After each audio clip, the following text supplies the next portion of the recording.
So there is a specific comment that comes up every time I talk about my brother. So I have to talk about it because they are wrong. They literally are just making things up about my brother and saying, well, what if it's this? And you're just too stupid to know it. I know my brother. I know what happened the day he was born. So I'm going to show y'all the comment and we'll go from there.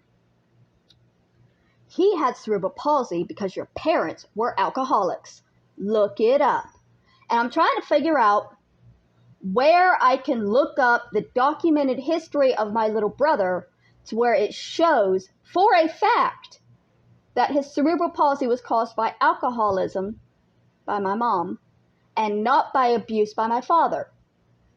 See, this is the argument she makes every time. She says, you can't damage a child through abuse in the womb. They're protected by the womb. So the only way you can damage a child that way is through alcohol or drugs. But that's incorrect. The day my brother was born, my father, a large truck driver man over 200 pounds, came home angry. He told my mother the baby in her stomach was going to be another goddamn girl. Exact words. Another goddamn girl. And he didn't want it. And he knocked her to the ground. And he sat on her stomach, all 200 pounds, sitting on her pregnant stomach. And she barely weighed 100 pounds pregnant. She was a small, starved woman. He sat on her stomach where my baby brother was at the time.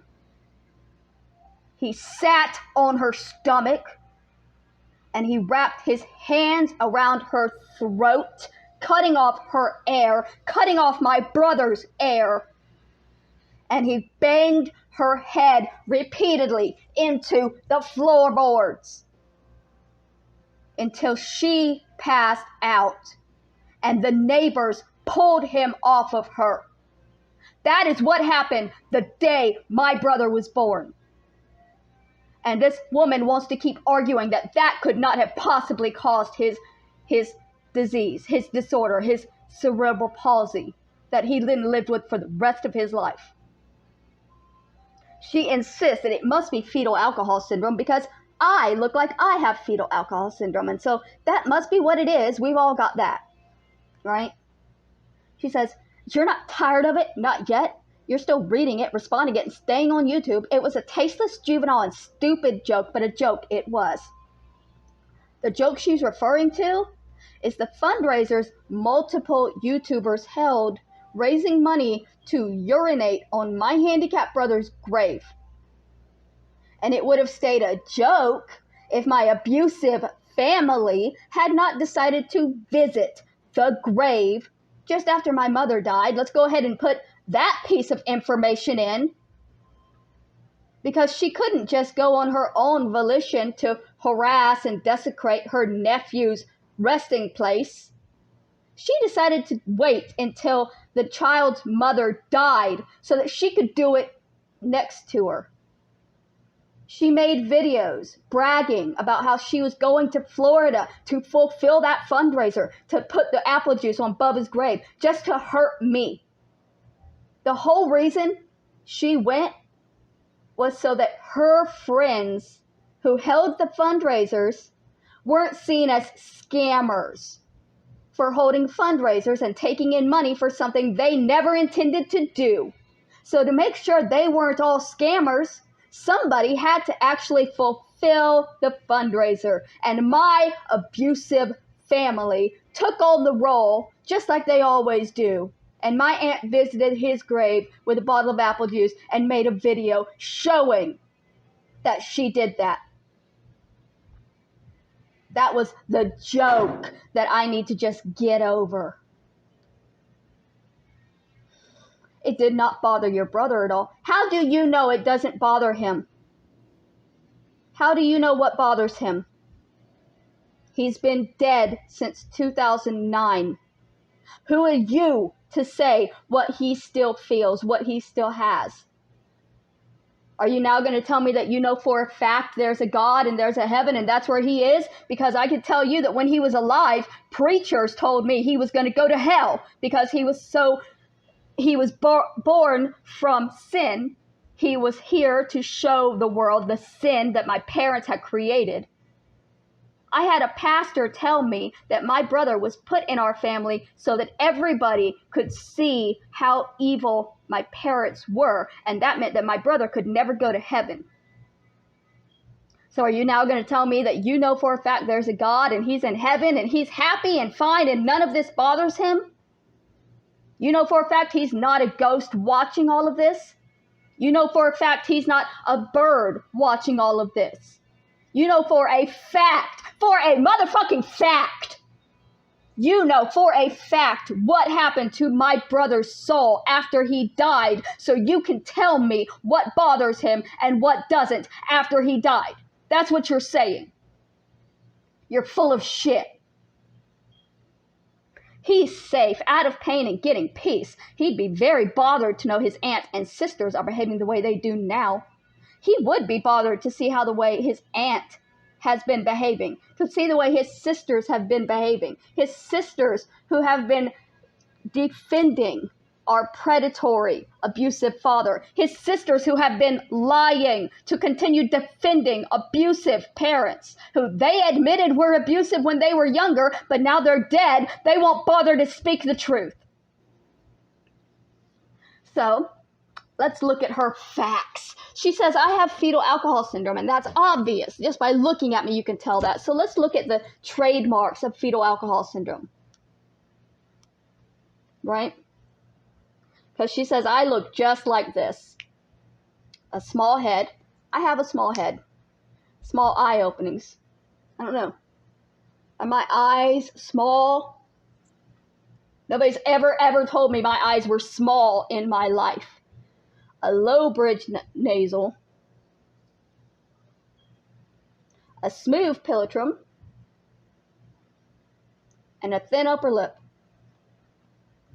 Well, that's not smooth, and neither is that. And these aren't small or close together. The only thing that I have similar to somebody with fetal alcohol syndrome is that I have a small head. And you know what? My grandmother also had a small head. Show you.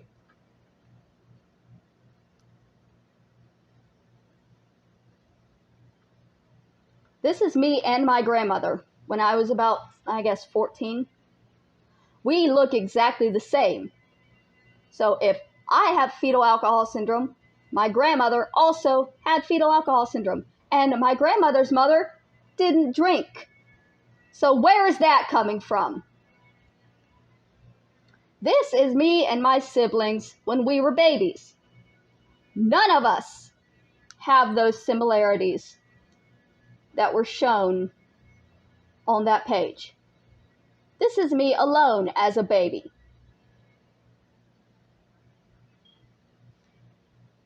This is me and my grandmother when I was an adult. We looked alike. So if I have all of the trademarks, then so does my grandmother, and my grandmother's mother didn't drink. Moving on.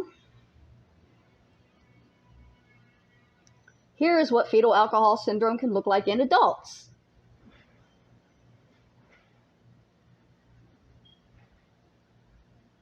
Again, it does not look like me. These people do not look like me. And I have never been diagnosed with fetal alcohol syndrome. No doctor has ever said that. So I Googled two other things.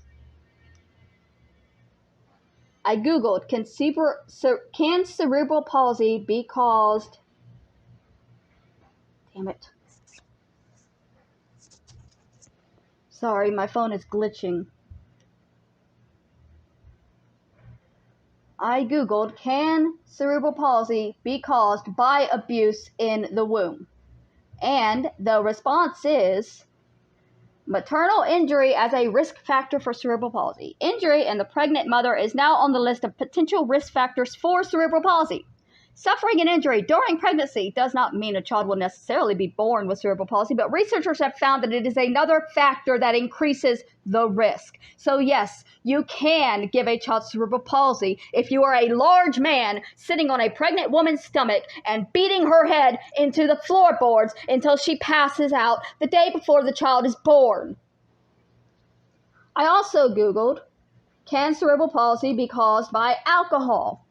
Many of the common risk factors for the development of cerebral palsy are the result of using alcohol, drugs, or smoking. And that's all it says. It's possible.